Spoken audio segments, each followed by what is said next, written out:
Dziś przychodzę z recenzją robota do mycia okien marki Kobo, model E6 Slim. Ja użytkuję go już kilka miesięcy, dlatego uważam, że wiem o nim wszystko.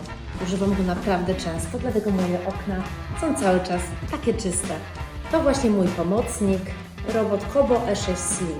Robot do mycia okien, ale nie tylko, on potrafi znacznie więcej.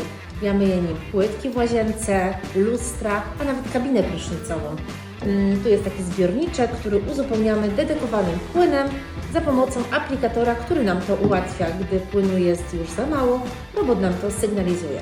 Ja jestem teraz w ciąży i bardzo w tym okresie mi robot pomógł. Po prostu się do niego przyzwyczaiłam też, ale wyręczył mnie z tej czynności, której raz, że nie lubię, a dwa, nie zalecają jej wykonywać w takim stanie, jakim jestem ja. Uwielbiam mojego pomocnika.